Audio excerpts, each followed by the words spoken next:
My name's Patti Miletta. I'm 57 years old and we live in Jefferson Township, Pennsylvania.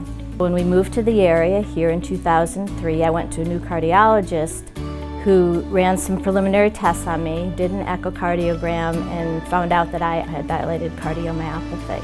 After my transplant, I wanted to run. I don't know if my donor was a runner, but I like to think so. And I run for a lot of good causes. I have charms for every run that we've run together. My donor was a young man. He was a very giving person, which obviously this perfect heart is the perfect gift. And he loved being outdoors. That's another reason I think I enjoy running so much, is because we get to be outdoors together. I appreciate the fact that I was given this most beautiful gift, this heart that beats inside me. I think about my donor family every single day because they are the ones responsible for giving me a second chance at life. I had all kinds of procedures done to keep my heart going as best as possible, but my heart kept enlarging. And I'll never forget the day Dr. Bain returned to me and said, "It's time to go on the transplant list." I remember the day I was told she had to go on the transplant list, and I ran into my bedroom and I just cried.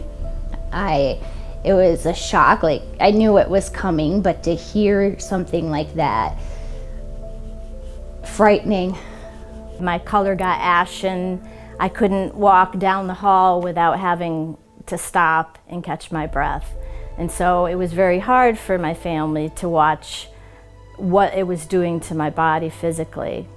It was really hard seeing her sick. I remember in 11th grade, 17, she would come to my football games and she'd be coming down the stairs of the stadium and she'd have to stop because she needed to catch her breath. And that is tough. You don't see your mother usually like that at such a young age.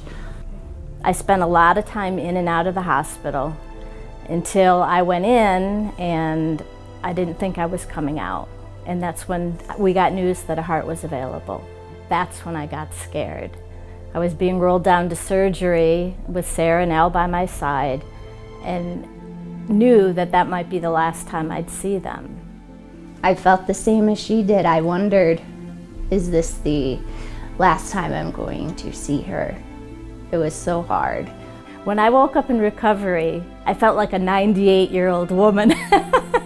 I was surprised that the effects of the transplant and being put on a bypass machine, as each day went on and each month went on, I just started feeling so much better.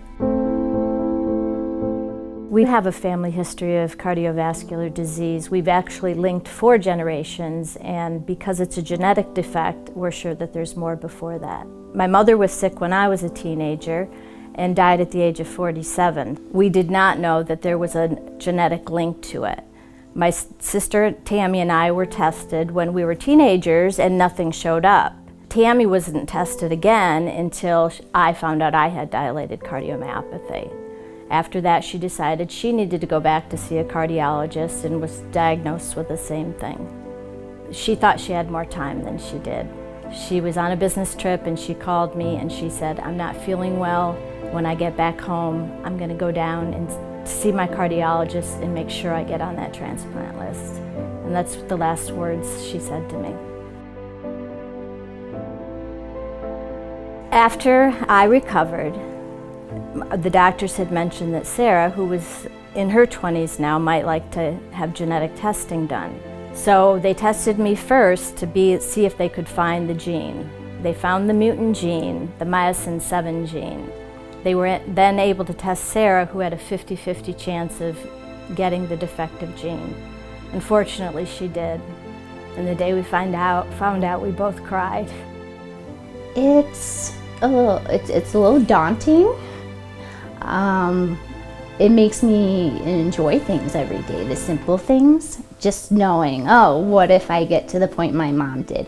I'm hoping that through the research done by the American Heart Association, that new technologies and medications are found so that she doesn't have to go down the road that I did, that my sister did, and that my mother did.